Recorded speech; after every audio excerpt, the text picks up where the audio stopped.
বন্ধুরা, গৃহপ্রবেশ ধারাবাহিকের আজকের পর্বে দেখানো হয়েছে শুভ আদির অফিসে আসে।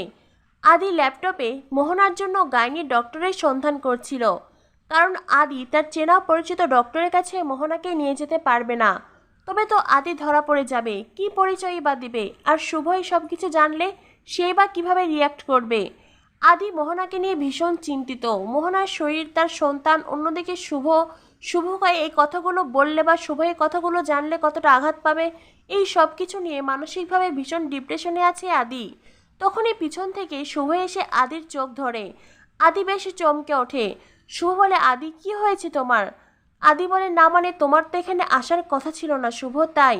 শুভ বলে, তুমি তো আমার জন্যই গাইনি ডক্টরের সন্ধান করছিলে। হ্যাঁ, এতদিন আমি যাকে দেখিয়েছি হয়তোবা তার চাইতেও ভালো। আদি, তুমি সবসময় এত ভয় কেন পাও? আমার জন্যই, তাই না? আসলে আমি তোমাকে এত বেশি সন্দেহ করেছি। আদি, আমি সরি, আমি আর কখনো তোমাকে সন্দেহ করব না। আমার খুব বড় অন্যায় হয়ে গেছে। আমার মনের সন্দেহকে প্রশ্রয় দিয়ে আমি যখন তখন তোমার সাথে যা তা ব্যবহার করেছি। এদিকে আদি মনে মনে ভাবতে থাকে, শুভ, তুমি যেদিন জানতে পারবে আমি মোহনার সন্তানের বাবা হতে চলেছি, সেই দিন তো তুমি আমার মুখটাও দেখতে চাইবে না।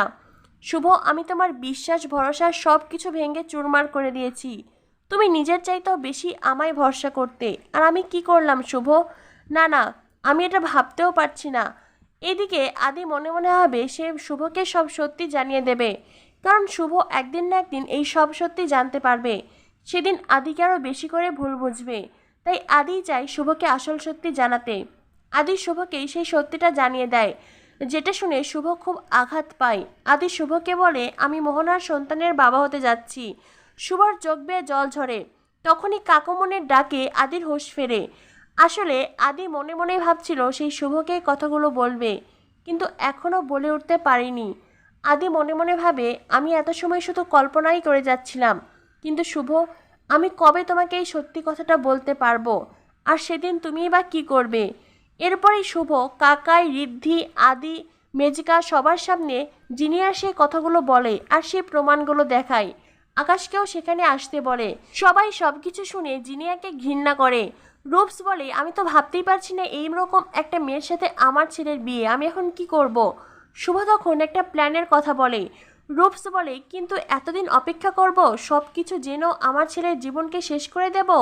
শুভ তখন জানায়, আমার মনে হয় জিনিয়া শুধু আমার বা সৌমিতের ক্ষতি করেনি, বরং তুলিরও ক্ষতি করেছে। তুলি মিসিং হওয়ার পিছনে এই জিনিয়ার হাত আছে।